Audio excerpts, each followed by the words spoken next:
Mesdames, Mesdemoiselles et Messieurs, entre guillemets, 8e édition, la situation qui prévaut dans la partie est du pays, dans la province du Nord Kivu, reste tout de même préoccupante. Les médias y sont revenus pendant la semaine, presse écrite, presse audiovisuelle. Il y a même eu des équipes de reportage qui sont parties de Kinshasa pour cette partie située dans la partie est du pays. Et vous, par exemple, Patricia Panzou, qui est avec nous sur ce plateau, vous venez du Nord Kivu de Goma. Kinshasa-Goma, ça fait encore combien de kilomètres? Je dirais plus de 2000 kilomètres. Par rapport à Kinshasa, la capitale, il y a déjà des problèmes qui peuvent se poser en matière d'information. Les gens ne sont pas toujours très bien informés de ce qui se passe, que ce soit dans la capitale du Nord Kivu et surtout de ce qui se passe sur le terrain des affrontements. Vous qui venez du Nord Kivu, qu'est-ce que vous avez vu, que ce soit à Goma ou dans les contrées où vous avez circulé? Au fait, le problème de groupes armés est un problème qui dérange, que ce soit à Goma, que ce soit ici dans la capitale, à Kinshasa. Donc ça dérange au fait toute la République démocratique du Congo. Alors c'est vrai qu'on était sur le terrain. C'était vraiment un reportage de terrain coordonné par la cellule de communication des Nations Unies. On a eu à visiter la localité de Kibumba. Kibumba qui est au fait les verrous entre les FRDC et les M23, parce qu'aujourd'hui nous parlons de M23 qui crée au fait l'insécurité dans cette partie du pays. D'accord, mais quand vous dites que vous avez été sur le terrain, ça veut dire à part Kibumba ou Goma, où est-ce que vous avez aussi été? À part Kibumba, nous avons visité Kanyaruchiya, qui est au fait une localité des réfugiés. Ce sont des déplacés qui viennent de Rutshuru, de Masisi, de Bunagana, en fait de plusieurs localités dans le Nord Kivu. Est-ce que vous avez eu l'occasion, la possibilité de parler avec la population, par exemple? Un tout petit peu. Par exemple, à Kibumba, on a eu à rencontrer quelqu'un qui, lui, fait la navette entre Kibumba et Masisi. Il va même jusqu'à Rutshuru pour chercher de quoi vendre. Donc, il achète de poissons de ce côté-là et venir et vendre du côté de Kibumba, Goma, ainsi que les localités environnantes. Ok, mais est-ce que vous avez aussi été sur le terrain des affrontements? Ah non, dire que sur le terrain des affrontements, non. D'abord, le terrain des affrontements. Moi, j'étais à Kibumba, par exemple. Kibumba, c'est à 500 mètres de la ligne rouge. C'est-à-dire la ligne rouge? La ligne rouge, donc c'est la ligne qui sépare le M23 au FRDC. Le M23 ne peuvent pas traverser et le FRDC ne peuvent pas aller de l'autre côté. Donc c'est une ligne rouge. Est-ce que vous voulez dire que à partir de cette ligne, c'est à peu près des gens qui se font face, qui se voient, ils s'observent, ils s'observent à 100 mètres, on doit dire. À 100 mètres, voilà. Un peu plus facile, non, s'il fallait les amener à échanger, commencer à parler pour trouver une solution. C'est quelque chose qui n'est pas envisagé là-bas, dans la partie est du pays? Aujourd'hui, je peux dire qu'entendre le porte-parole des FARDC, le colonel Amouli, on attend tous les résolutions de Kampala. Il n'y a plus d'affrontements, il n'y a plus de coups de feu? Pas de coups de feu, pas d'affrontements, que ce soit du côté des FARDC et que ce soit du côté de M23. Et quand vous portez un regard sur le mouvement des populations, est-ce qu'on peut dire que les gens restent chez eux, ils sont calmes, ils vivent chez eux à la maison? Mis à part ce cas de déplacés dont vous parlez. Oui, mis à part le cas de déplacés qui sont pris en charge par les agences des Nations Unies, donc les humanitaires, on doit dire que la population est en train d'évacuer calmement à ses occupations, que ce soit du côté de Gisenyi, Goma, aller dans le Rutshuru, en tout cas, il y a de ceux-là qui... Gisenyi, ça c'est déjà de l'autre côté, c'est le Rwanda. Le Rwanda. Et quand vous étiez là-bas, est-ce que vous avez entendu parler de ce retrait des troupes rwandaises de la partie est? Malheureusement, non. Non. Pourquoi? C'était impossible d'avoir l'information sur place? Bon, dire que c'est impossible, c'est un peu trop dire. Parce oui, mais qu'est-ce qui s'est passé? Ce qui s'est passé, c'est qu'on quittait au fait nos chambres de l'hôtel très tôt pour être sur le terrain et on avait au fait des activités à visiter. L'objectif du voyage, c'était de voir les réalisations de la MONUSCO dans la partie est du pays, principalement dans le Nord Kivu. Et on a visité ce que les agences des Nations Unies font et on n'avait pas vraiment le temps pour, même pas pour suivre les informations à la télé. Parce que quand on rentrait, c'était vraiment la fatigue et pour dormir. Est-ce que vous voulez dire que vous n'avez même pas entendu dire que 280 soldats ou 350, comme c'est dit, quittaient le territoire congolais? C'est quelque chose que moi j'ai appris, en tout cas en retard. Même les responsables de la MONUSCO ne vous en ont pas parlé? Non, on n'en a pas parlé avec eux. Mais Oui, une oui. certaine source, parce que nous sommes des journalistes, on a quand même eu à poser des questions après avoir eu l'information. Une certaine source dirait que c'était dans le cadre de l'opération conjointe entre les FARDC et les FDLR de traque des FDLR sur le terrain.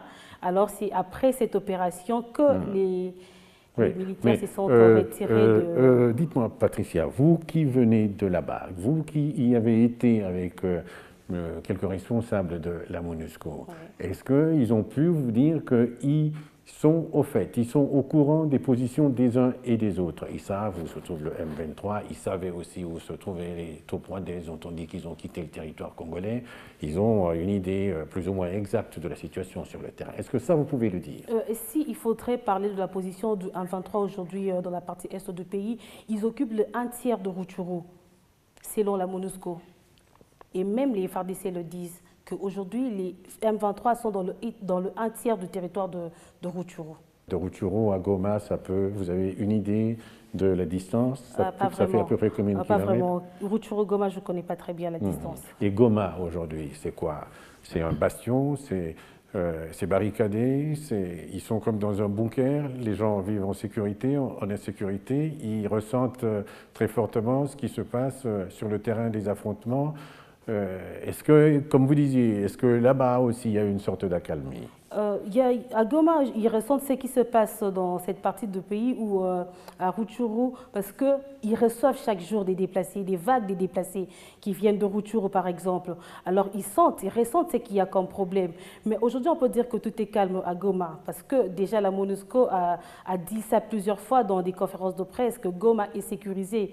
Il a déployé des contingents, il y a des mesures de sécurité qui sont bien prises pour pouvoir arrêter les M23 de ne pas attaquer la ville de Goma. Alors on doit dire que Goma est quand même sécurisé pour le moment. Merci beaucoup. On pourra peut-être voir au cours de nos prochaines éditions comment avoir un peu plus d'informations à ce sujet. Et s'il faudra qu'on refasse encore appel à vous, on ne manquera pas de le faire. Encore que je crois qu'on ne peut pas s'empêcher de dire que vous êtes une des premières dames, une première dame qui prend part à ce programme entre guillemets. Encore une fois, merci beaucoup. Merci à vous. Suivez la marche du monde. Prenez avec nous l'information.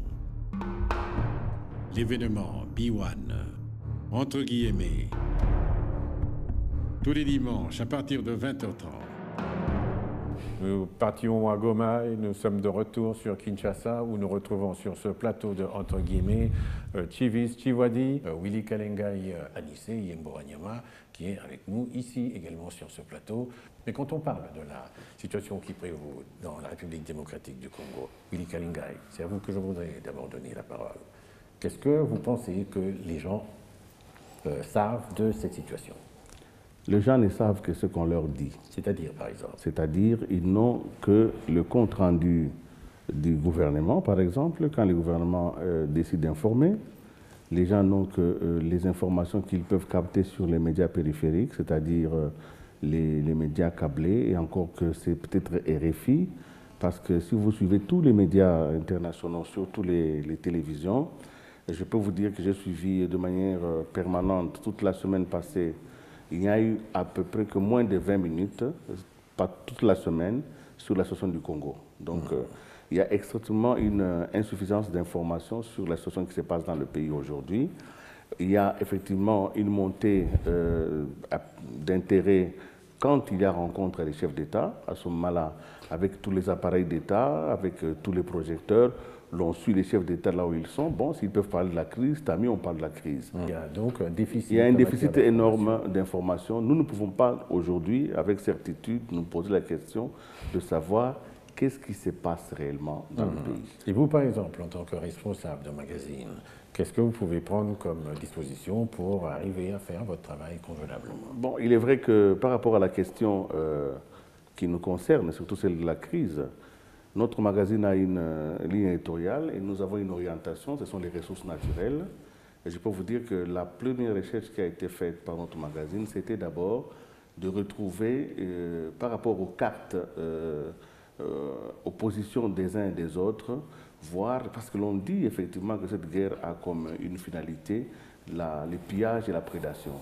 Donc si on est attaqué, c'est parce que les gens veulent exploiter de manière illégale nos ressources. Alors nous avons pris effectivement la carte du Congo, nous avons situé les différents points où il y a les rebelles et nous avons demandé à savoir quelles sont les ressources naturelles qui sont déjà aujourd'hui entre les mains des rebelles. Et je peux vous dire que c'est un travail qui est fouillé, qui a été fait évidemment par les géologues, par la documentation. Nous pouvons dire, moi je peux le dire aujourd'hui, que la partie qui est occupée par l'M23 aujourd'hui, elle est pleine d'or, de coltan, de wolfram et des minéraux. Et s'ils exploitent, ils peuvent le faire sans être inquiétés. Ça, je peux le dire. Anissé, vous aussi, quand vous prenez les choses, telles que vous dit les présidentes, vous analysez ou bien vous voyez ça autrement, ou bien vous trouvez aussi de manière très claire des pilleurs, des prédateurs d'un côté et de l'autre, des gens qui essayent de préserver ce qu'ils possèdent. Et les défis communicationnels dont on parle ici ne se limitent pas simplement à la gestion de la chose publique ici par rapport à la diversité des secteurs qui sont les nôtres, mais ici par rapport à la guerre également, il y a déficit communicationnel. Nous devons être honnêtes, même nous journalistes, nous ne faisons pas le travail qui est nôtre, celui d'informer correctement. La seule façon de mieux informer, c'est de commencer par la première étape qui est la plus simple, de collecter l'information. Est-ce que par rapport à la guerre dans l'Est, nous collectons l'information? Il me semble non. Il faut le dire de manière simple comme ça. Et habituellement, quels sont les moyens qui sont à votre disposition pour collecter cette information? Nous nous contentons plutôt des informations des journalistes étrangers.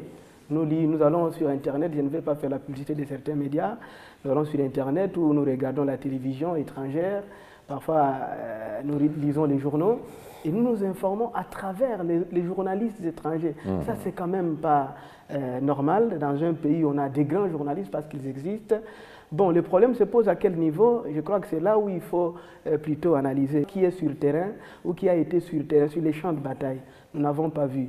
Alors qu'ailleurs, quand il y a guerre, les journalistes, en fait, c'est lui, l'homme qui fabrique, pas qui la fabrique, mais qui transporte l'information là où elle est et l'amène auprès du public. Au niveau de journalistes en danger, par exemple, quand vous examinez les choses telles qu'elles sont présentées, vous vous dites que c'est difficile de couvrir ce genre de situation en tant que journaliste? Bien, Claude, je vous entends depuis le début. Dans votre question, vous-même, vous êtes très embarrassé.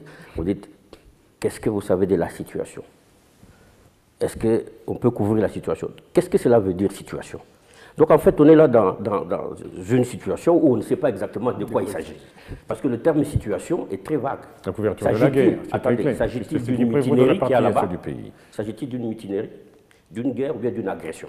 Ne fût-ce qu'au niveau des concepts, il faut qu'on nous définisse exactement ce qu'il y a. Et par rapport à l'information que vous en avez? Alors le problème, moi je suis étonné parce que je suis à côté des journalistes, d'entendre que même les journalistes ne savent pas qu'est-ce qui se passe là-bas, quelle est la situation, alors que c'est eux qui devaient apporter l'information à l'opinion. Mais vous entendez, nous ne savons pas, est-ce que c'est une guerre de pillage, est-ce que c'est une mutinerie, est-ce que c'est une agression étrangère? Donc il y a un problème. Ceux qui devaient pouvoir informer, donc les journalistes eux-mêmes, ne savent même pas ce qui se passe. Et ça se passe dans notre pays. Et c'est là où il y a justement le problème. Et là, franchement, pour pouvoir expliquer cela, il y a plusieurs problèmes, n'est-ce pas, qui peuvent justifier cette situation. Lesquels, par exemple? Moi, je suis dans l'observation, dans la surveillance de la liberté de la presse. Ça veut dire du droit du journaliste à pouvoir chercher et diffuser des informations, mais aussi, ce droit est un devoir, c'est une responsabilité pour les journalistes de pouvoir informer, parce que c'est le seul canal par lequel les gens peuvent savoir ce qui se passe. Or, je constate que dans ce pays, il est très difficile aujourd'hui, dans un contexte de répression et de terreur sur la presse. Partons de ce genre de constat. S'il vous plaît, laissez-moi un peu terminer. C'est-à-dire, je constate qu'il est très difficile, dans un contexte de répression contre les médias, dans un climat de pauvreté, de précarité pour les journalistes, de pouvoir faire leur travail. Si on ajoute à ces deux éléments, donc la répression, et elle est là, moi je peux vous donner des exemples, des médias qui ont osé donner des informations et qui ont été réprimés pour cela. La précarité, la pauvreté des entreprises de presse, elle est là. Aucun média aujourd'hui n'est capable de donner les moyens et d'envoyer une équipe de reportage sur le terrain pour voir ce qui se passe. Oui, mais par rapport à ce constat que vous faites, qu'est-ce que vous dites quand vous avez les journaux qui vous tombent sur votre table le matin et qui parlent de cette guerre ou de cette mutinerie? Mais je constate que tout le monde est dans la rumeur. Tout le monde est dans la rumeur. Il n'y a pas d'information, on l'a dit. On ne sait pas exactement ce qui se passe. Je n'ai pas vu des équipes de journalistes qui sont allés sur le front, qui nous ont ramené des images de ce qui se passe réellement. Attendez, Thierry. Anissé, vous êtes dans la rumeur? Il a partiellement raison. Il y a maintenant d'autres contraintes. Je ne pense pas que tous les journalistes congolais manquent de moyens. Ils ne sont pas incompétents pour faire ce travail-là. Mais il y a des contraintes. Je ne pense pas que ce soit le lieu le mieux indiqué pour que l'on commence à énumérer les obstacles auxquels les journalistes sont butés pour ne pas aller sur le terrain. Parce que le problème, ce n'est pas d'aller sur le terrain.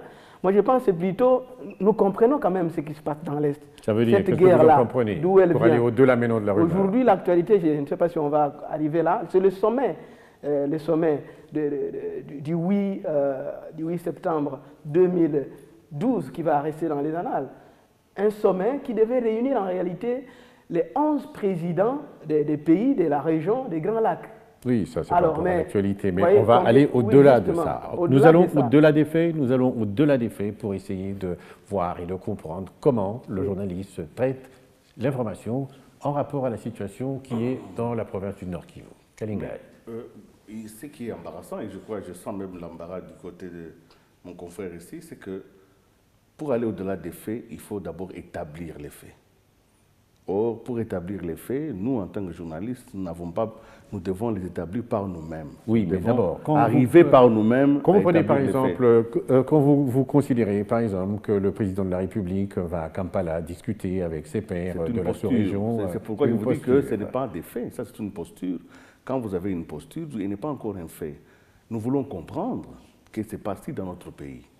Nous voulons savoir, et il y a plusieurs mécanismes pour savoir. Ce que nous savons, nous les journalistes, la meilleure façon de connaître, c'est de faire un reportage, d'aller sur le terrain, de voir, d'entendre, de comprendre et de rapporter cela. Mais qui va vous amener sur le terrain? Nous ne le faisons pas. Qui va vous amener sur le terrain? Nous-mêmes, nous devions être capables de le faire. Et d'ailleurs, j'ai suivi tout à l'heure la journaliste de Biwan qui est partie à l'Est. Elle a bien dit qu'elle était dans les valises de la MONUSCO. Hein, vous comprenez? Donc nous-mêmes déjà, nous avons des difficultés pour accéder à l'information. Mais il y a aussi une organisation psychologique dans le pays qui fait que l'information de guerre n'était pas une information publique et n'est pas donnée au premier venu. Est-ce que vous voulez dire, que ce soit vous, Anissé, ou bien Thierry, que l'information que vous prenez ou les différentes informations que donne le porte-parole du gouvernement sont toujours insuffisantes pour comprendre de quoi il est question? Thierry, d'abord, s'il vous plaît. Ben, d'abord, il y a un problème. On ne sait pas exactement qui communique sur la situation à l'Est. Même sur la guerre, qui doit communiquer dans un pays quand il y a un problème? D'après vous, qui doit communiquer, d'après vous? Je constate qu'il y a une cacophonie où on ne sait pas exactement qui. Est-ce que c'est le chef d'état-major qui doit communiquer pour nous donner à la presse la situation réelle qui prévaut? Est-ce que c'est le ministre de la Défense ou c'est le porte-parole du gouvernement? À ce niveau déjà, les journalistes ont des problèmes. Ce que moi je constate, c'est qu'en fait, il y a plein de conférences de presse et de déclarations ici à Kinshasa, à plus de 2000 km du théâtre des événements. Et c'est ici que le ministre, porte-parole du gouvernement, multiplie les déclarations, sur la défensive d'ailleurs. Mais des déclarations en fait qui ne donnent aucune information sur la situation réelle. Parce que lui-même, il n'est pas là, il n'a pas l'information. Il ne communique pas pour dire, voici aujourd'hui la position de nos forces par rapport à l'ennemi. Quelles sont les actions qui ont été menées pour essayer de récupérer du terrain perdu? Ça, on ne dit pas. On se contente de faire des déclarations, de répondre, de faire des droits de réponse à ce que les autres disent, mais ce n'est pas ça, communiquer sur la guerre. Et je comprends l'embarras pour les journalistes de ne pas être sur le terrain et de ne pas avoir l'information ici des sources officielles. Et je constate aussi quand des journalistes, quand même, tout de même, essaient de se débrouiller pour pouvoir glaner, avoir des informations quelque part, et que ces informations, quand parfois ils sont diffusées, et que ce sont des informations qui sont gênantes pour le pouvoir, ces médias qui les font subissent la répression. Parce que vous dites que le gouvernement ne communique pas suffisamment. Là où vous attendez le ministre de la Défense, par exemple, vous ne l'avez pas. Là où vous espérez avoir des précisions, vous n'en avez pas. Le chef d'état-major, c'est lui qui nous dit un peu ce qui se passe exactement sur le terrain. Oui, oui. Est-ce que cela veut dire autrement qu'il devrait y avoir une autre façon de communiquer? Moi, ça peut être laquelle, Anissé? Avançons une autre pour façon de aller, communiquer. puisque nous n'avons qu'une heure pour ce programme. Je crois que la situation dans l'Est est d'une perplexité incommensurable. Déjà, vous comprenez que perplexe, c'est-à-dire c'est une situation qui présente plusieurs facettes. Oui, mais vous dites la même chose. Personne ne comprend exactement ce qui se passe dans l'Est. En fait, il vient de le dire, M. Tivi, c'est parce qu'au niveau de ceux qui sont censés nous informer, nous n'avons pas encore la véritable information. Attendez, mais ne nous limitons pas. Attendez. Willy Kalingai. S'il vous plaît, Anissé, Willy Kalingai. Est-ce qu'on ne risque pas de vous accuser d'être quelque part un peu de mauvaise foi quand vous dites que vous ne savez rien de ce qui se passe? Il y a des choses qui se disent sur ce qu'il y a à l'Est. On ne va pas rentrer dans les exemples. Les troupes rwandaises ont quitté le Congo.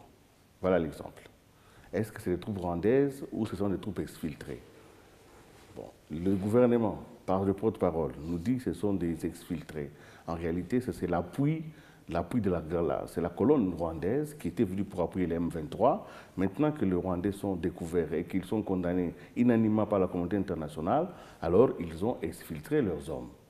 Mais la même déclaration a été donnée par le ministre de la Défense qui nous a dit, j'ai lu, il ne m'a pas dit directement, j'ai lu, qui disait que non, ces gens-là qui quittent le Congo sont en réalité des militaires, un bataillon qui était mobilisé pour les opérations conjointes. Et j'ai même vu, vous voyez, ce sont des choses qui sont dites. Mais quand on vous dit une chose de ce qui se passe sur le terrain, vous n'avez que cette parole, vous la retransmettez dans vos médias. Vous n'avez pas vu les troupes rwandaises partir. Vous n'avez pas causé avec ces troupes-là pour savoir qu'ils puissent s'identifier. Il y a donc un problème de toucher les faits du droit. Nous ne touchons pas les faits du droit et nous traitons l'information de manière indirecte. On ne peut pas nous accuser de mauvaise foi parce que ce que nous faisons, c'est quoi? Nous prenons l'information à la source. Mais la source elle-même, elle est loin des faits. Elle est loin des faits. Alors, je continue en disant ceci. Et qu'il faut qu'on change. Moi, je formule les vœux qu'il y ait un changement dans la communication sur la guerre. La guerre est une chose très grave. La guerre est une rupture de la paix. En réalité, parce qu'il y a rupture de la paix, il y a mort d'hommes, il y a déplacement, c'est une crise majeure dans un État. Et quand il y a une crise majeure, je vois qu'il y a un comportement de crise qui convient. Donc, pour nous informer, on devrait informer les journalistes, leur donner peut-être pas tout à diffuser, mais les faits exacts, pour que l'objectif soit l'objectif de la paix. Pour reprendre les choses autrement, Anissé, je voudrais que vous répondiez à ma question, en partant de ce que vient d'ajouter comme élément à Willy Kalingai quand il dit qu'il faut que l'on change sur la manière de communiquer. Et cela, si ça pouvait être d'un certain apport pour susciter une accalmie et mettre un terme à la guerre dans la partie est du Congo. Comment peut-on s'y prendre, d'après vous? Oui, justement, la communication ici... C'est-à-dire, vous, le journaliste, vous faites quoi et qu'est-ce que vous attendez du politique? Oui, je crois que les journalistes, on a parlé de la précarité, ils ont besoin de moyens, ils doivent aller sur le terrain pour couvrir l'information. Et elle sera différente de l'information rapportée par les médias étrangers, qui devient notre information à nous. Donc je ne vais pas reprendre la même question que j'ai posée à Kalingai, la question de savoir qui va vous amener sur le terrain ou qui doit vous amener sur le terrain. Dans tous les pays du monde, les médias, ils évoluent, les médias publics, c'est en fait ceux qui sont subventionnés par l'État. Les médias privés ont aussi quelque part une subvention de l'État. Même dans notre loi de 1981, l'État doit quelques subventions, même aux chaînes privées, disons aux médias privés. Ce n'est pas le cas chez nous. Donc les médias sont dans la débrouillardise. Nous devons être réalistes. Il ne faut pas inventer un autre monde pour nous. C'est ça notre presse. Mais est-ce que nous nous limitons simplement à dire que ça ne va pas, nous ne savons pas couvrir, alors que la vraie question ici ne se limite pas simplement à la guerre dans l'Est, c'est-à-dire les opérations militaires sur le terrain. Mais je crois que nous allons... Je préfère qu'on aille plutôt au-delà. Est-ce que les journalistes congolais comprennent-ils exactement ce qui se passe maintenant dans leur pays, les enjeux de cette guerre? Je crois que c'est là où nous pouvons peut-être évoluer pour donner des arguments plus intéressants. Parce que je constate, moi, Anissé Omboranyama, que la guerre dans l'Est de la République n'a pas comme seul bourreau le Rwanda. Le Rwanda ne suffit pas à lui seul, un pays comme le Rwanda pour attaquer, mettre la République démocratique du Congo et un éléphant à genoux. Nous savons qu'il y a des intérêts de la communauté internationale, entre guillemets, qui n'est que la représentativité de plusieurs États. C'est plusieurs pays qui ont des intérêts au Congo. C'est la partie Est qui intéresse certains bailleurs, disons certains riches à travers le monde, les Occidentaux. Tout le monde veut que les désordres perdurent dans cette partie, comme ça tout le monde se retrouve. Ok, très bien. Je voudrais vous prendre à ce niveau-là pour amener ce genre de questionnement auprès de journalistes en danger, pour voir comment, d'après vous, organisation qui fait également la promotion de la liberté de la presse, comment, d'après vous, le journaliste devrait travailler? En patriote, comme on dit, ou en journaliste? Est-ce que il faut nuancer les choses? Qu'est-ce qu'il faudra faire? Au-delà de défaillance, n'est-ce pas, qu'il y a dans la communication officielle, je pense qu'il faut quand même que nous ayons l'honnêteté de nous questionner, nous en tant que professionnels des médias. Il faut questionner aujourd'hui l'esprit du véritable journalisme, s'il existe encore ici. Il faut quand même que quelque part, on se dit, est-ce que le journaliste congolais aujourd'hui est conscient de ce qu'est son rôle dans la société? Parce que là, il y a un véritable problème des journalistes qui attendent qu'on leur apporte l'information. Et moi, je dis, le travail du journaliste est d'abord un devoir. Le journaliste doit se mettre en tête qu'il a le devoir, une responsabilité dans la société de donner l'information et donc d'aller partout où il peut trouver l'information pour son public.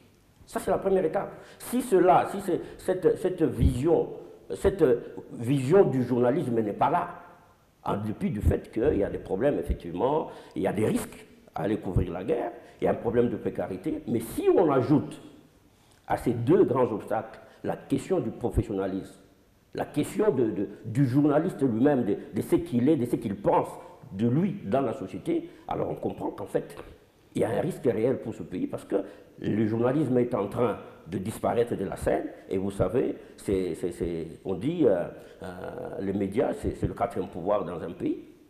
C'est celui qui peut contrebalancer les autres pouvoirs. C'est lui qui peut jouer le rôle de chaîne de garde dans la société pour dénoncer des dysfonctionnements des dysfonctionnements. Mais si ce pouvoir qui est important dans une démocratie n'existe pas ou il ne fonctionne pas, évidemment, il faut constater que notre problème, notre pays a encore beaucoup de... Je vous en prie, Claude. Je voudrais démystifier un peu. J'aurais bien voulu continuer à poser encore une question à Chivis, mais je vous la renvoie. Est-ce que vous pensez que pour travailler dans cet esprit de journaliste, comme le fait remarquer Tivouadi, journaliste en danger, qu'il faille tenir compte du contexte qui est celui du Congolais, qui est peut-être, comme vous le faisiez remarquer, d'un pays pris en tenaille par plusieurs... Ça veut dire que le journaliste congolais est différent du journaliste français. De quelle manière, par exemple? Qui va couvrir, par exemple, la guerre en Irak, ou dernièrement en Libye, ou c'était en Côte d'Ivoire. Ils sont sécurisés aussi, les journalistes. Ils ne vont pas là-bas par hasard. Qu'est-ce que vous entendez par sécurisés? Oui, mais le journaliste ne va pas couvrir sur les champs de bataille seul avec sa caméra. Oui, mais le journaliste va là où il y a des faits, il va les chercher. Mais notre guerre à nous, ces enjeux ne se limitent pas ici. Et déjà, nous avons des difficultés. Nous en avons sur le terrain, je ne suis pas le premier à le dire. Et les journalistes se sentent déjà insécurisés dès le départ. Parce qu'avant d'être journaliste, on est d'abord humain. La vie, vous savez, on vit qu'une seule fois. Je vais le reprendre autrement. Mais je voudrais dire quelque chose de capital. Alors, ici, la précarité, mettons-la de côté. Prenons les journalistes, comme il a dit. Est-ce qu'il existe encore des professionnels, des journalistes professionnels? Mais là, la question, je préfère dire non tout de suite parce que nous avons transformé ces métiers à autre chose. Nous sommes honnêtes parce que c'est une thérapeutique qu'on apporte. Ça peut dépendre de ce que vous mettez dans le concept nous gaspillons notre temps, nos médias, la télévision, c'est devenu la parlotte, la presse écrite, on écrit n'importe quoi. C'est l'information protocolaire qui nous intéresse. La proximité ne nous intéresse pas. Si déjà nous ne sommes pas en mesure d'écrire ce qui est lié à notre environnement immédiat, vous voyez un journaliste aller jusqu'au niveau de Bunagana, aller au niveau de Rutshuru pour savoir ce qui se passe sur le terrain, au-delà des moyens qui manquent. Il y a un problème de passion. C'est une passion, ce métier. Il faut accepter de mourir journaliste. Parce que de la même manière, les militaires meurent sur les champs de bataille, les journalistes aussi. C'est un militaire, mais c'est lui qui va à la recherche de l'information pour la donner au public. Je vais pas répondre à votre place, mais je vais continuer ma question pour l'envoyer vers Willy Kalengai pour savoir comment pensez-vous que le journaliste doit travailler dans ce contexte de situation de conflit, aussi de ces situations qu'on commence à admettre qu'il est de guerre. Il doit travailler. Notre travail, notre engagement, qui est non seulement professionnel, qui est moral, qui est éthique, qui est sociétal, parce que nous avons de la société, nous exigeons de la société qu'elle nous croie et qu'elle nous soutienne, parce que la société attend de nous que nous puissions remplir un rôle primordial, c'est lui qui est le droit de l'information. Donc le journaliste congolais ne peut pas être différent des autres journalistes. Nous ne devons pas nous stigmatiser. Nous devons travailler comme tous les journalistes du monde entier, c'est-à-dire aller là où il y a l'information, la collecter, la traiter et la diffuser à notre public. Mais c'est vrai qu'il faut une responsabilité dans ce que nous faisons. Moi, je situe les niveaux du travail, la responsabilité, au niveau de la sécurité des journalistes, au niveau du système. Le contexte général est un contexte de responsabilité. Nous faisons notre travail, mais nous devons le faire de manière responsable. Quelle a été votre analyse à vous quand, après la déclaration du président Kagame annonçant le retrait de ses troupes de la République démocratique du Congo, comment avez-vous analysé tout cela en tenant compte des réactions qu'il y a eu à Kinshasa dans les milieux politiques, Non, vous savez que nous sommes dans une guerre médiatique. La guerre médiatique, ça signifie aussi que les déclarations ont une destination, pas seulement pour informer. La guerre médiatique, dans une guerre militaire, il y a une dimension médiatique. Et depuis cette déclaration-là du président Kagame, je crois même depuis l'interview de James Kabarebe, le ministre de la Défense, nous étions déjà dans une première attaque médiatique. C'est-à-dire, en réalité, nous sommes... et nous devons être capables, nous, en tant que Congolais, en tant que journalistes congolais, de déterminer l'effet de l'acte médiatique qui est un acte de guerre. Donc, moi, je situe maintenant qu'entre le Congo et le Rwanda, il n'y a pas qu'un affrontement militaire au travers des confusions, hein, parce que d'autres disent qu'ils ne sont pas dans la guerre, mais on établit qu'ils y étaient. Finalement, ils sont partis sans y avoir été. C'est encore de la confusion. Mais je dis que les informations qui circulent aujourd'hui doivent aussi être traitées dans leur nature d'informations relevant d'une guerre médiatique. Donc, vous allez parfois dans l'analyse du comportement. Oui, dans l'analyse, il faut absolument analyser cela, et pour pouvoir analyser, les techniques sont connues. Quand vous êtes devant une information comme celle-là, vous posez la question, quel est l'objectif de cette information? L'objectif, quel est l'objectif poursuivi? Vous allez vous rendre compte, bien sûr, qu'elle peut avoir comme objectif de démoraliser les troupes sur le terrain, elle peut avoir comme objectif de discréditer les autorités de votre pays, comme objectif de dénoncer peut-être un complot ou de se justifier par rapport à l'action que l'on subit. Est-ce que, voilà. Anissé, par rapport à tout cela, il y a des faits que vous pouvez mettre sur la table pour qu'on les soumette à une certaine analyse après les différentes réactions qu'il y a eu Oui, ben, vous savez que l'opposition s'est exprimée là-dessus. L'UDPS qui est monté aux enchères jusqu'à dire que le président Kabila doit démissionner. Il est en connivence avec les Rwandais. Il y a José Makila qui a parlé également, qui a estimé que bon, le président Kabila, en fait, il cite nommément, ce n'est pas moi qui l'ai dit. Dans tout ça, moi je crois que le plus important, ce n'est pas ça. Parce qu'en même temps, il ne faut pas oublier qu'il y a aussi des acteurs politiques de l'opposition qui sont soupçonnés d'être en connivence avec les Rwandais. Le cas de Roger Lumbala, on peut citer ici. C'est-à-dire que de l'un et de l'autre côté, c'est comme si on s'accuse mutuellement entre nous Congolais, nous gaspillons notre temps, alors que notre ennemi est ailleurs, il est à l'extérieur. Le Rwanda, ici, moi je regrette particulièrement le comportement du président Kagame qui a refusé, par exemple, d'être présent au sommet de Kampala. Il a plutôt, sur 11 présidents, en fait c'est 3 qui se sont prononcés, celui du Soudan du Sud, Mukapa de la Tanzanie, et puis Joseph Kabila. Bon, on peut bien comprendre tout cela, mais oui, justement, 3 présidents dans une sous-région de 11 présidents que vous avez regretté. Est-ce que ce n'est pas l'impasse déjà? La préoccupation aussi maintenant, c'est de faire comment Tivwadi, si vous le permettez, que je vous reprenne de cette manière. D'après vous, le journaliste congolais, il dit quoi? Est-ce qu'il se trouve un peu dans une situation comme celle de la guerre du Golfe où, pour certains occidentaux, ils estimaient à ce moment-là qu'il y avait une civilisation à protéger, il y avait une civilisation à préserver face à l'Irak qui était en face d'eux? Le Congolais, il fait comment? Ou les politiques aussi, ils font comment? Écoutez, ils disent qu'il y a péril en la demeure? Moi, je bien, maintiens, comment ils font? je reste toujours un peu dans le flou, comme je dis dans le début. La guerre, il y a une guerre à l'est de notre pays, qu'on appelle mutinerie ou agression, il y a une guerre. Mais s'il y a une guerre d'agression, il faut au moins qu'on la déclare, pour qu'on sache qu'effectivement le pays est en guerre. Et à partir de ce moment-là, on peut avoir des comportements différents. Parce que si officiellement on déclarait la guerre, c'est que nous sommes agressés. Évidemment, il y a un comportement qui peut être celui de tous les Congolais, ça veut dire se mobiliser tous pour faire face à cette agression. Il faut au moins qu'on le déclare. Si on ne le dit pas, maintenant, nous ne savons pas exactement, comme j'ai dit tout à l'heure, est-ce qu'il faut se mobiliser contre le Rwanda ou il faut se mobiliser contre la mutinerie, le M23 qui a fait la mutinerie. Mais quand vous prenez les choses, à ce niveau-là, les choses ne sont pas claires. Il est difficile, parce que vous parlez de la couverture de la guerre en Irak, même à ce niveau-là, je pense qu'il revient aux journalistes, n'est-ce pas, d'analyser la situation, d'avoir des faits, de savoir par rapport à ces faits comment ils le présentent. On ne peut pas imposer à un journaliste un certain nationalisme en se disant, bon, maintenant, soyons tous nationalistes et tout ça par rapport à des faits. Non, non, non. Il y a des informations, le journaliste reste indépendant, doit rester indépendant et traiter ces informations de manière la plus objective, je veux dire. Même si, effectivement, il s'agit, mais il doit donner des informations objectives pour permettre, y compris, n'est-ce pas, au gouvernement de prendre les meilleures décisions. Vous-même, dans votre objectivité, à vous, quand vous observez, vous dites quoi? Il y a péril en la demeure ou bien c'est tout va bien, nous sommes dans le meilleur des mondes? Ben écoutez, en écoutant, en voyant tout ce qui se passe, moi je me dis, finalement, la situation qui n'en finit pas, n'est-ce pas, à l'est du pays, qui dure depuis des années, et j'ai lu, et je suis d'accord avec celui qui a dit, finalement, les seuls qui sont perdants dans cette guerre, dans cette situation, ce sont les populations. On a comme l'impression que tout le monde trouve son compte là-dedans.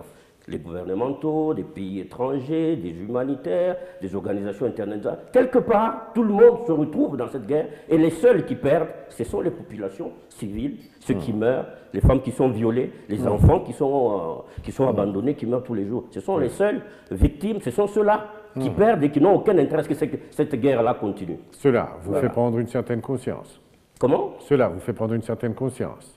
Mais oui, évidemment, par rapport vous à cette misère, de quelle manière, par rapport à cette misère, par rapport à ce massacre des populations, personne ne peut rester indifférent. Je pense qu'il y a des crimes, il faut effectivement qu'un jour, on arrive à établir ces crimes contre l'humanité, ces crimes de guerre qui sont commis depuis plusieurs années, qu'on puisse en établir les responsabilités.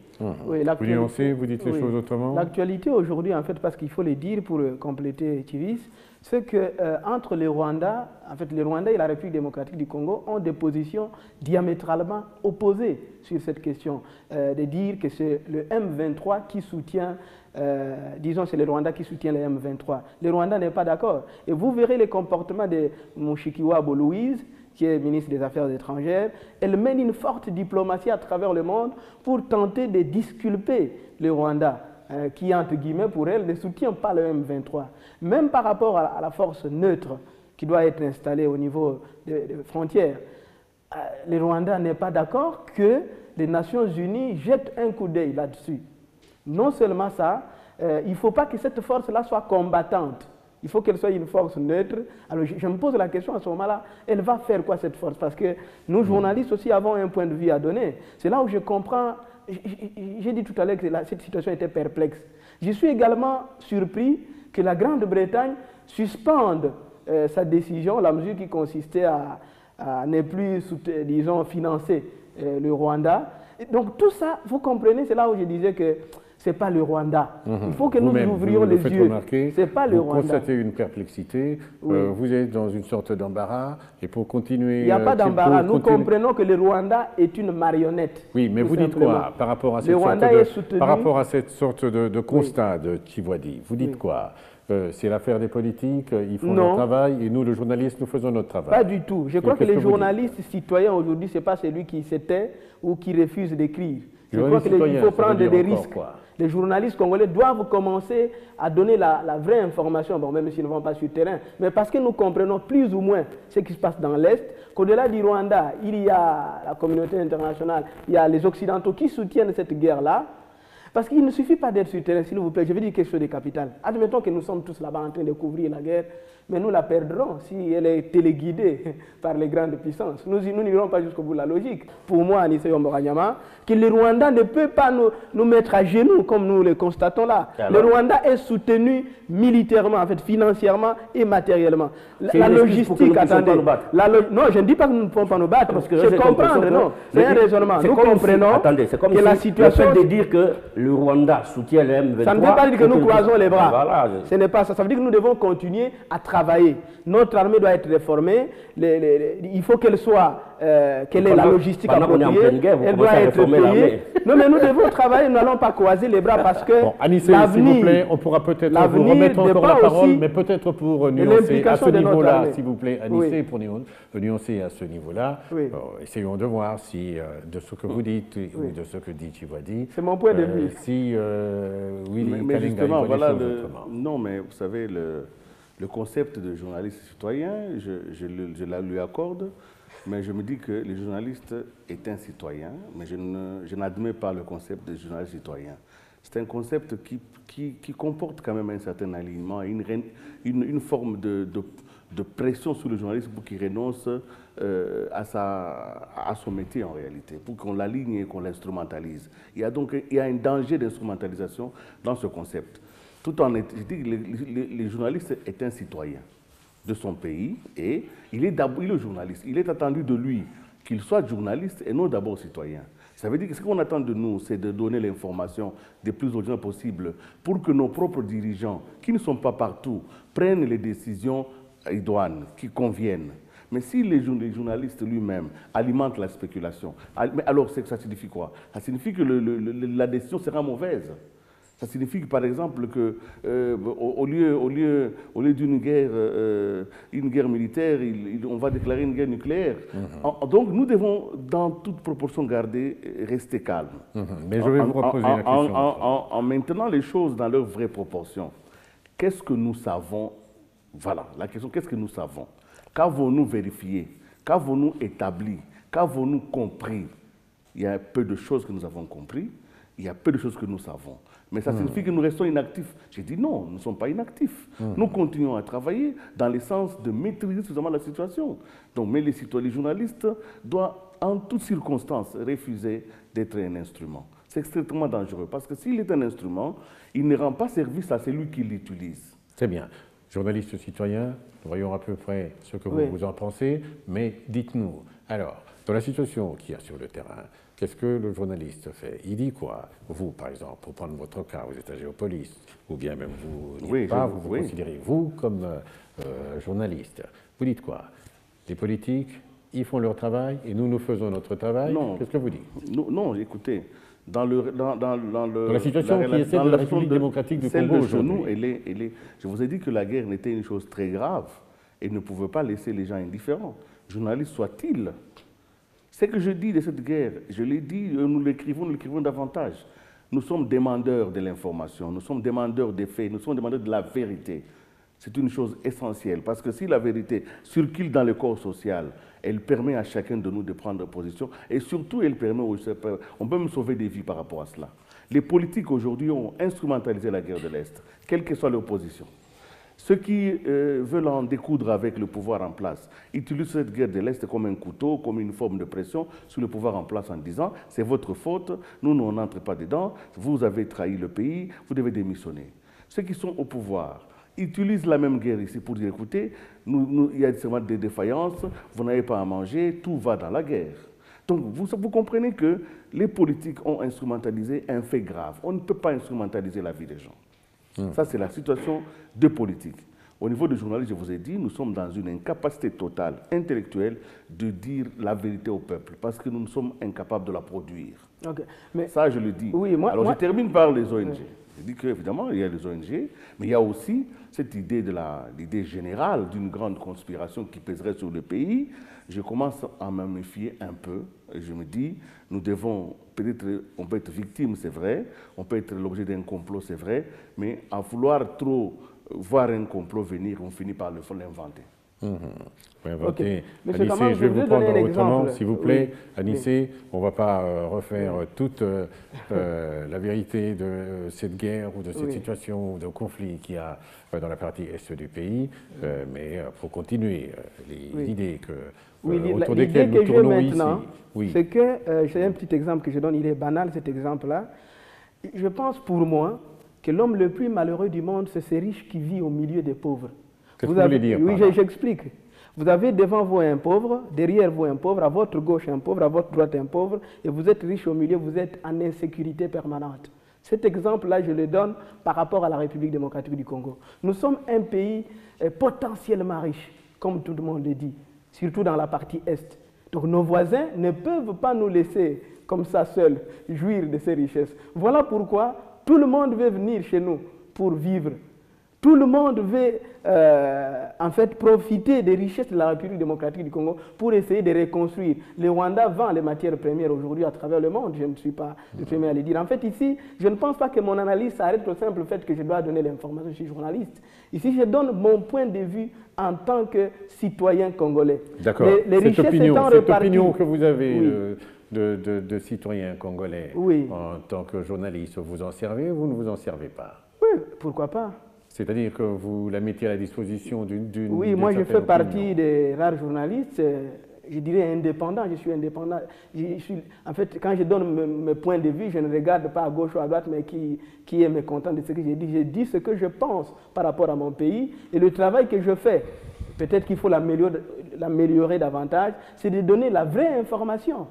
Nous n'allons pas nous répéter, mais la vraie information, nous ne l'avons pas par rapport à la guerre dans l'Est, parce que nous ne sommes pas sur le terrain. Ici, nous essayons d'analyser ce que nous avons. Vous avez même dit que la situation était très perplexe, mais ça ne vous a pas empêché de continuer à donner certaines informations. Justement, nous faisons l'essentiel de ce que nous pouvons faire, mais ici, la République démocratique du Congo est victime de ces richesses parce que les richesses étant réparties de manière inéquitable à travers notre planète, c'est que les relations entre les États deviennent conflictuelles. Ça, c'est un principe simple des relations internationales que tout le monde maîtrise. Ça peut être une façon de voir les choses, ça peut être une façon d'arriver à une certaine compréhension de la situation qu'il y a en République démocratique du Congo. Ça, au moins, vous l'admettez. Une autre façon de voir les choses, peut-être laquelle? Bien sûr, il y a plusieurs façons de voir les choses. Le Congo est 187e pays sur 187 dans l'indice de développement. Nous sommes les derniers. Donc, dans les doing business, nous ne pouvons pas non plus être nombrilistes à ce point. Aimons notre pays, mais aimons-le dans la vérité. Aimons notre pays, mais ne pensons pas que nous sommes la plus belle fille du monde, que tous les garçons veulent épouser. Écoutez, mais regardez dans les 9 pays qui nous entourent, au niveau des infrastructures, au niveau de l'éducation, au niveau de la sécurité, au niveau de beaucoup de pays ont avancé. Nous sommes en retard. Ne l'oubliez pas non plus. Il est vrai que ça fait plaisir de dire que nous sommes convoités, que tout le monde veut venir au Congo et que l'on nous agresse. C'est vrai, je ne nie pas qu'il y ait une agression, c'est vrai, je ne nie pas qu'il y ait convoitise. Mais écoutez, le monde a évolué et ce n'est pas Anissé qui va contredire. Le monde a évolué par la politique de substitution des contraintes. Quand vous êtes, écoutez, les Américains dépendaient des Arabes pour le pétrole. À un moment donné, quand ils ont compris que les Arabes en faisaient trop de caprices, ils ont changé, ils ont développé d'autres sources d'approvisionnement. Nous ne pouvons pas penser que le monde aura de manière éternelle besoin de notre diamant et de notre cuivre. Et nous ne sommes pas les seuls à en avoir. Donc, que demain, peut-être que des matières de substitution peuvent venir. Le plus important, c'est de développer une culture de production dans notre État. et de regarder la réalité de la pauvreté de cet État, de sa population aujourd'hui, qui est parmi les dernières de la planète, et qui n'a rien, et aujourd'hui en plus à qui on offre comme ça de manière impromptue une guerre inutile, où les victimes sont innombrables. Les Congolais sont nombrilistes, c'est bien, ça peut nous permettre de nous sentir à l'aise, mais nous ne sommes pas le meilleur peuple de la Terre. Oui, et si peut-être il fallait voir les choses autrement, Tivodi. Ben, écoutez, je suis tout à fait d'accord avec Willy quand il dit, effectivement, il ne faut pas qu'on continue à se prendre pour le centre de la Terre, avec ces richesses potentielles qu'on ne trouve pas nulle part au monde qu'ici. Donc je pense qu'il faut laisser ça. Je pense que si on n'arrive pas à connaître les véritables tenants et aboutissants de la situation qui est la nôtre, on ne va pas y trouver de solution. C'est vrai qu'on se focalise aussi aujourd'hui beaucoup plus sur ce qui se passe à l'est du pays.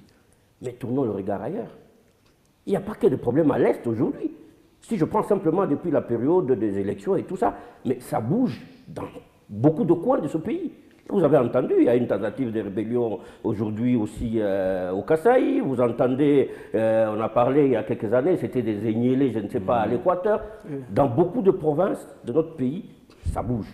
Ce n'est pas seulement à l'Est, c'est vrai que l'Est, il y a fait beaucoup, mais il y a une situation de déstabilisation qui est là, qui part un peu de beaucoup de provinces. Et quelle est la cause? Parmi les causes, moi en tant qu'observateur, j'ai dit, il y a quelque part le refus. Quelque part, quand on regarde l'analyse, il y a des crises qui se succèdent dans notre pays, il y a le refus du jeu démocratique, parfois une volonté de confiscation de pouvoir par ceux qui l'ont, qui fait qu'à un certain moment, on ne laisse pas aux autres d'autres solutions de pouvoir s'exprimer que par cette voie-là, parfois de prendre des armes, que je n'encourage pas. Mais je dis, c'est un problème de pouvoir, c'est un problème parfois de confiscation de pouvoir par ceux qui l'ont, qui ne permettent pas aux autres. Même à Kinshasa ici, il y a une opposition qui est là. Il y a une opposition qui conteste le pouvoir qui est en place. Parce que tous les mouvements, les mouvements armés qu'on entend parler, c'est quoi l'objectif? C'est vrai, on conteste le pouvoir qui est là en place à Kinshasa. Et cette contestation est ici à Kinshasa aussi, au travers de l'opposition, même si l'opposition n'a pas pris les armes, mais on conteste ce pouvoir-là. Donc moi je pense qu'il faut analyser le problème de manière globale. J'ai entendu dire qu'il faut ouvrir quand même à ce moment un dialogue national pour résoudre le problème, parce qu'il ne suffit pas de dire aujourd'hui, allez venez, tout ça mobilisons-nous par rapport à la situation de l'Est, mais je crois que les problèmes sont très complexes, il y a des problèmes profonds qui nécessitent un dialogue de tous les protagonistes du pouvoir avec son opposition, avec la société civile, que tout le monde se mette autour du table pour dire comment on règle le problème de notre pays. Parce que à la lutte où ça va dans tous les sens, moi j'ai peur que ce pays ne puisse éclater dans un avenir qui n'est pas très lointain. Anissé, voilà. Oui. apprendre ce que vient de dire Tivodi. La presse n'est pas là pour croiser les bras. Regardez à travers le monde, c'est la presse qui crée la société à travers ses publications, ce qui n'est pas le cas chez nous. Je crois que la presse doit... oui, mais est-ce qu'on pourra s'attendre à avoir ce genre de réflexion dans le traitement de l'information? Oui, justement, la presse... Dans les jours qui viennent. Oui, mais justement, la presse doit absolument... C'est ça, en réalité, le travail que doit faire la presse. Parce qu'ici, nous ne disons pas que la situation dans l'Est par rapport aux richesses, c'est ça le plus important, où en fait le développement de la République ne passera que par les richesses minières. Ou alors nous sommes le pays le plus riche, nous sommes le plus potentiellement riche en termes de richesses minières. Non, mais c'est une brèche pour les autres qui viennent nous menacer, en l'occurrence le Rwanda, l'Ouganda et les autres. Donc pour l'instant là, avant de réfléchir autrement, il y a un problème à terminer sur le terrain, parce que nous sommes menacés. Parce que le développement, moi je me dis, à travers le monde, nous pouvons citer des États. L'Éthiopie n'a pas de minerais, c'est un pays désertique. Il se développe comment? Mais c'est la tête, l'intelligence. Nous croyons toujours que pour nous développer, ce sont les richesses que nous avons déjà. Non, mais il y en a qui n'en ont pas au départ. Voilà, autant de problèmes comme autant de défis, mais pour reprendre la question autrement, qui est ouverte là, que ce soit pour vous, Kalingai, ou pour vous, Tivodi. Mais oui, il y a les défis, non, il y a un défi majeur, le défi d'un consensus national. Parce que si vous qualifiez de la même manière les faits, vous pouvez avoir un comportement adéquat. Les politiques, la société savante, la société d'action, l'ensemble des Congolais, nous devons absolument avoir un consensus autour des graves questions qui concernent notre devenir commun. Retour sur les médias. Oui, dans les médias. Je parle des radioscopie médias. des différents médias. Les médias Vous doivent... trouvez cela possible? Absolument. Il est possible aujourd'hui que les médias relayent ce désir. Parce qu'en réalité, c'est quoi? Nous pouvons anticiper sur les solutions, les solutions que le politique, les décideurs, nous ne sommes pas des décideurs, mais nous pouvons influer sur la décision en apportant des éléments sur les tapis. Et quel est l'élément principal qui manque aujourd'hui? Aujourd'hui, vous regardez, c'est la première fois que dans un pays, il y a une guerre et que cette guerre-là n'a pas créé une union sacrée autour de la question. C'est la première fois que c'est dangereux. Comment dans un pays, une guerre peut être l'objet des marchandages politiques? Impossible. L'opposition aujourd'hui ne peut pas instrumentaliser la guerre. La majorité ne peut pas utiliser cette guerre-là comme un fonds d'approvisionnement ou un fonds de délégitimation. Donc, il faut qu'il y ait aujourd'hui, autour de la question, autour des questions nationales, un débat national. Un consensus, même une rencontre simplement des hommes. Parce que quand la case brûle, les hommes qui dirigent la cité doivent se voir et se rencontrer. Moi, je suis étonné qu'à ce jour, il n'y ait eu aucune rencontre entre le gouvernement et l'opposition. On ne va pas faire de la spéculation, mais dites-nous par exemple, Chivwadi, si vous alliez à ce genre de rencontre dont parle Willy Kalengai, vous, qu'est-ce que vous pourriez dire en tant qu'organisation qui fait la défense de la liberté de la presse et sa promotion? On n'a pas 36 choses. Nous pensons simplement qu'il faut libérer les médias, il faut laisser les médias faire leur travail en toute liberté, en toute indépendance et en toute sécurité, pour qu'effectivement ils puissent aider les autres pouvoirs à comprendre quels sont les enjeux. Si les médias ne sont pas à mesure de faire ce travail-là, et qui ne sont pas des politiques, s'ils ne sont pas suffisamment libres, indépendants et sécurisés pour faire ce travail de chien de garde de la société, ce travail de dénonciation des dysfonctionnements, alors à ce moment-là, évidemment, les médias ne contribueront pas. Si on veut que les médias puissent aider, il faut les libérer. Or, je constate aujourd'hui qu'on prend le prétexte de la guerre pour continuer à réprimer les médias. En matière de liberté de presse, République démocratique du Congo, à votre analyse au niveau de journalistes en danger, vous dites quoi? Par rapport? Il n'y a pas suffisamment de liberté? Il faut poser les... Moi, je vois que depuis le début de cette émission, tout le monde constate que les journalistes ne sont pas à mesure de faire le travail. Moi, je le constate. Ce sont les journalistes qui doivent pouvoir... Ils n'ont pas les moyens de faire le travail, vous devez dire. Écoutez, moi, je vais vous dire une chose, Claude. Le premier défenseur du travail de journaliste, de la liberté de la presse, doit être le journaliste lui-même. Et il doit se donner les moyens de faire son travail. On ne vient pas dans ce métier pour faire ce travail dans l'aventure. Quand on décide d'exercer ce métier, on doit se donner les moyens de pouvoir le faire. Et donc, les justifications, vraiment, n'ont pas de place ici pour dire parce qu'on ne nous donne pas les moyens, parce qu'on ne fait pas ceci, alors on ne fait pas notre travail. Donc il y a une sorte de démission, n'est-ce pas, de la presse. Un peu comme si vous disiez à Géopolis, un peu comme si vous disiez à PIC, un peu comme si vous disiez au Palmarès ou à un autre organe. Il faut ou bien pas se tromper. C'est entre nous, on est des journalistes, on doit pouvoir se dire parfois des choses. Il y a des choses qui ne marchent pas aujourd'hui, comme j'ai dit tout à l'heure. Le journalisme est en train de disparaître. Et c'est très dangereux. Pourquoi? Parce que c'est la profession, c'est le gagne-pain de ces hommes et femmes. Et si aujourd'hui, avec le développement de toutes les nouvelles technologies, les gens peuvent chercher l'information ailleurs. Il n'y a pas que les médias ici, locaux, qui peuvent donner des informations. D'ailleurs, on le voit, que pour être informé de ce qui se passe chez nous, les gens vont ailleurs, vont sur d'autres médias pour avoir des informations. Et qu'est-ce qu'il reste? Si vous n'avez plus de public, vous disparaissez de la scène. Oui. Et c'est ça. Anissé, répondez à ma question, s'il vous plaît. Est-ce que vous avez comme impression que, ou bien, de par vos différents constats ou vos analyses, vous avez comme impression que le politique a conscience de ce que vous relevez ici? Oui, le politique a conscience, mais nous attendons des solutions. Lesquelles? Qu'est-ce que vous attendez? Les solutions, c'est par exemple les soutiens à la presse. Je ne suis pas commandeur, c'est garanti par la loi. Alors, qu'est-ce que je dis de plus important ici? C'est que moi, je crois qu'au-delà de tout, chaque pays a la presse qu'il mérite. Et que pour les cas... aussi de la même manière que lui? Non. Oui, c'est ma façon de voir qui nuance par rapport à ce que que vous venez de dire. Anissé, s'il vous plaît. Je termine. Oui, on va vous remettre la parole. Juste pour nuancer à ce niveau et puis on vous remet la parole. Non, mais il va argumenter. Moi, j'argumente d'abord avant qu'il nuancer parce que... Il faut que moi, j'argumente d'abord pour qu'il réagisse. Allez-y. Quand je dis que chaque pays a la presse qu'il mérite, c'est parce que les journalistes français, vous ne pouvez pas les comparer aux journalistes congolais qui est dans une situation qui est la nôtre. Ce n'est pas la situation du journaliste burundais, ce n'est pas la situation du journaliste américain, ainsi de suite. Ça veut dire pour moi ici que le problème de la presse, n'analysons pas Il ne faut pas que nous l'analysions de manière sectorielle, non. Ici, je voudrais dire de manière claire que c'est comme si cette analyse-là, c'est un épiphénomène, alors que les faits sociaux sont totaux et globaux. La presse congolaise est à l'image de la République démocratique du Congo. Ça veut dire que l'État congolais est censé organiser la société. Le pouvoir de l'État, c'est celui-là. L'hégémonie du pouvoir de l'État. C'est d'organiser la société dans tous les secteurs. Je pense que tant que nous ne comprendrons pas la chose de cette manière-là, nous risquerons de rester toujours à côté de la plaque. Très bien, il faut que la société s'organise. Alice, vous ne terminerez le problème que les toujours pas journalistes à ont, expliquer les ce que juristes vous avez à en ont dire. aussi.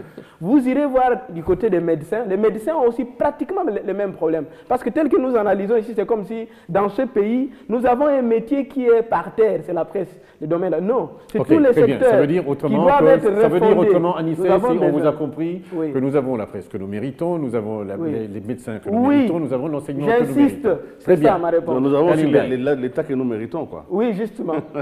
C'est tout Non, ça. La vie est un combat et Oui.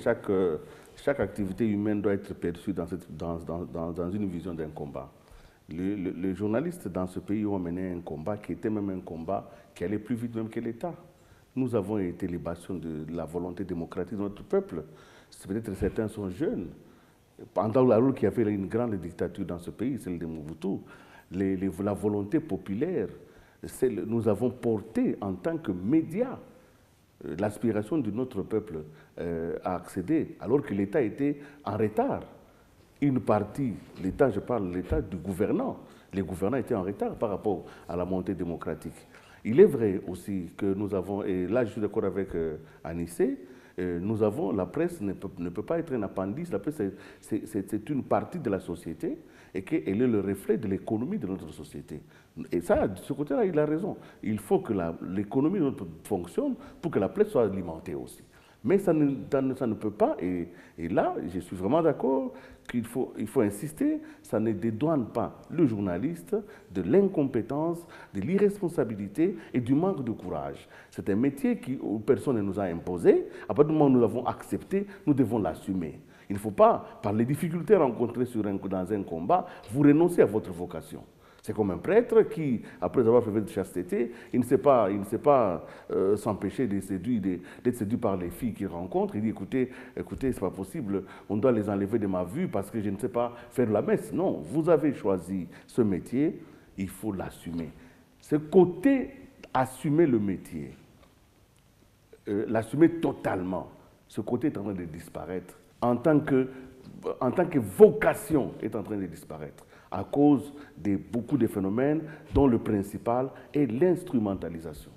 Et le principal est le manque de professionnels et l'entrée des amateurs, mais surtout aussi l'invasion politique dans le domaine des médias. Oui. De là, Oui. peut-être que quand vous reveniez encore sur une sorte de radioscopie, vous, un journaliste en danger, en partant d'une analyse qui avait été faite il y a quelques années, quand on faisait remarquer un politique, un journal, un ministre, une radio, un politique... Mais écoutez, si nous en sommes justement à faire l'autocritique de notre profession, c'est parce que nous estimons qu'en fait, nous n'avons pas la presse que nous méritons, telle qu'elle est là. C'est pour ça que nous pensons qu'effectivement, il faut proposer, il faut en sortir de là où nous sommes. Et effectivement, nous sommes tellement conscients au niveau de la profession qu'on a commencé le travail de restructuration de cette profession. Et d'assainissement d'ailleurs. C'est depuis plusieurs années qu'on a organisé des congrès, des réunions pour essayer quand même d'assainir la profession, d'essayer de mettre sur pied, n'est-ce pas, des instances de régulation de cette profession pour que justement chacun sache ce qu'il doit faire et ce qu'il ne doit pas pouvoir faire. Malheureusement, il faut constater que parfois les structures, n'est-ce pas, qu'on met en place pour pouvoir faire ce travail de régulation et d'autorégulation ont des difficultés à pouvoir fonctionner. C'est bien dommage. Je pense que c'est de ce côté-là que nous devrions peut-être essayer de faire des efforts pour que ceux qui doivent mettre de l'ordre dans la profession puissent effectivement le faire. pour qu'on n'ait pas l'impression que c'est vraiment un métier qui est ouvert à toutes sortes d'aventurisme. Le premier venu, il entre là-dedans. Non, il y a des structures qui sont là pour pouvoir mettre de l'ordre, pour pouvoir dire en fait qui doit venir là, qu'est-ce qu'il doit faire. Et quand il y a des dérapages, tels qu'on les constate, il faut absolument qu'on puisse être en mesure de les sanctionner. Ok, je voudrais que vous répondiez Oui, à ce niveau. Anissé, s'il vous plaît, je voudrais que vous répondiez à ce niveau par une sorte de tic au tac ou une question que je vais poser. Mettre de l'ordre, ça veut dire, c'est pas le monde parfait, mais c'est... Assainir l'espace médiatique. Espace médiatique assaini. Est-ce que ça veut dire autrement, Willy Kalingai, que vous envoyez des organisations comme GED en chômage ou bien vous les convertissez non, GED ne vit pas du tout des ordres qu'il y a dans la profession, moi, au contraire. Quelque chose à dire, s'il vous plaît. Peut-être dans la société Anissé, s'il vous plaît. Non, je voudrais simplement dire que... De l'ordre. Oui, c'est-à-dire la situation actuelle ne profite à personne. N'est-ce pas, la liberté ne peut pas se faire dans une sorte de libertinage, de désordre total. Ce n'est pas cette liberté-là que nous défendons. Nous défendons une liberté qui soit effectivement des journalistes professionnels et une liberté responsable. Et quand on dit responsable, ça veut dire des journalistes qui connaissent non seulement les normes de leur profession, mais qui savent aussi respecter les principes. Mais s'il faudrait continuer ce que venait de dire Tchiwadi par une réponse à la question que je vais vous poser, j'attends de vous que vous nous disiez en ce moment comment, en 2 mots, comment traiter la situation qui prévaut dans la partie est du pays, qu'elle soit de conflit, de guerre ou qu'elle soit encore à redéfinir, comment la traiter pour vite sortir le pays de cette sorte de crise? L'information, on la traite avec responsabilité. En tant que citoyen congolais ou en tant que journaliste congolais, l'information par rapport à la situation qui prévaut dans l'Est, nous journalistes devons travailler dans le sens de dire la vérité. C'est quoi? De rester la vérité objectif. Du journaliste. Oui, la vérité, ça veut dire présenter les faits tels qu'ils se présentent, parce que si nous flattons, entre guillemets, parce que nous avons des journalistes qui flattent, mais les acteurs politiques qui sont aujourd'hui que nous flattons, ils passeront. La République démocratique du Congo demeurera. Donc nous allons continuer à diffuser l'information, nous allons la traiter dans le sens qui va... disons, qui va rencontrer les aspirations de la population, dans le sens de mettre fin à la guerre. Très bien, pour que notre pays de se ces développe, propos que vous venez de tenir, pour vous, nous fermons les guillemets au cours de ce programme, qui est la 8e édition d'Entre guillemets. Je voudrais peut-être vous remercier d'être venu ici sur ce plateau de B1.